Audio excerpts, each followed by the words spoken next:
how do I know what I'm going to put in my winter tincture? I listen to my garden, and the garden tells me what we're going to need by I call it overproducing, but producing a lot of that particular plant.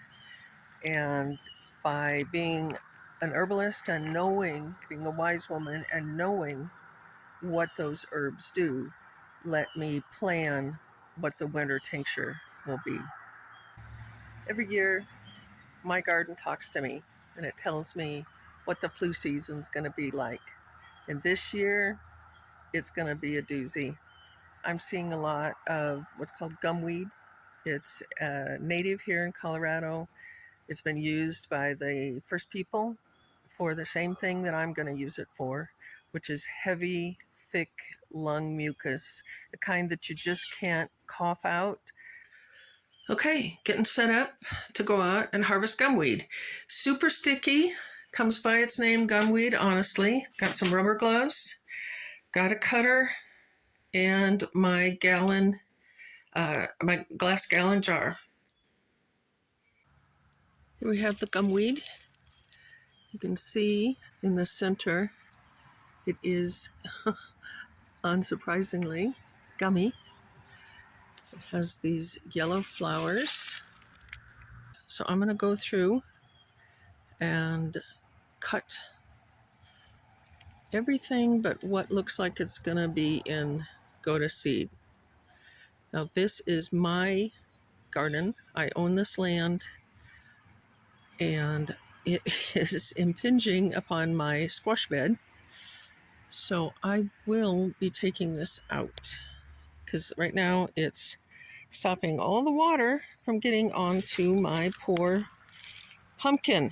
This is supposed to be huge by now, but it is being drastically underwater, so the gumweed's gonna go. What I'm looking for is in flower. The grasshoppers haven't left much petals, and also with the gum. And the flower is the yellow stuff. Now this does, when you cut the flower, it will leave a sap. And try not to get it on you.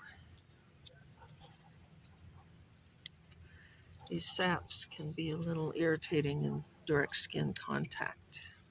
The thing that's so amazing to me is that this year has just these, I guess, see how amazed I am. These are natives, so they're always around, and I'm always pretty friendly to them because they are natives and I know they're medicinal. But this year, as I keep saying, the production has just been over the top, which is what you're looking for when you're listening to your garden to plan for the next flu season. I've been doing this for years and years and years, and I tell my garden about it every year, how much I appreciate its wisdom for me. Your garden is in partnership with you, and that partnership is because you take care of it and it takes care of you.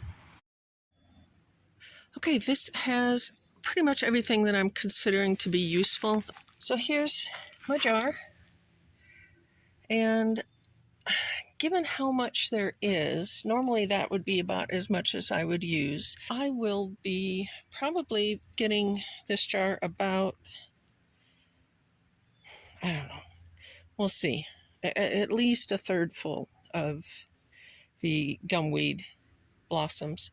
I can, just looking around, see probably another dozen plants for me to harvest. Okay, I've been cutting for a while. Jar's about a third full, like I wanted. Maybe a little bit more. Had to fight some oh, there's a spider. I'm gonna probably leave this outside a little bit, maybe shake it out onto my trays to let the little baby spiders and other good things get out of there. The next thing I'm going to put in my winter tincture is lemon balm. Lemon balm is an antiviral and one of my very favorite herbs. It's very gentle working, but it does help fight viral load, and that's important for the flu season. Here's lemon balm. It's just right after blooming, so I'm a little late getting it, but that's life. I've already cut some, and I will pull the leaves off the stems so that I can get more in the jar. So to strip it back, take it near the tip.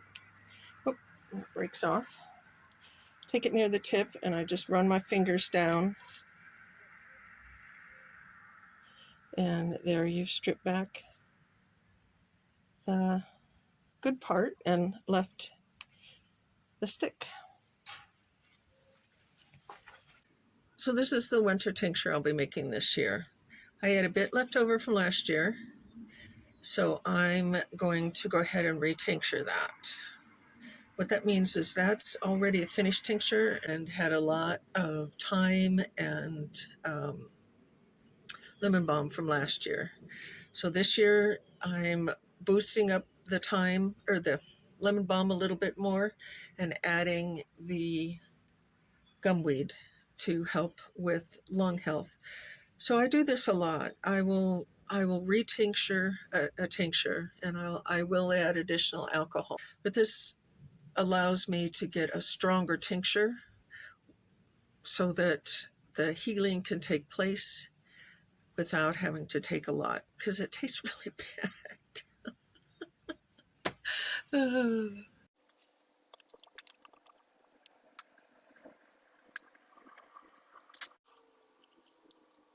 You want the herbs covered by the liquid, and you want there to be space in here for the herbs to be able to relax and float around a little bit.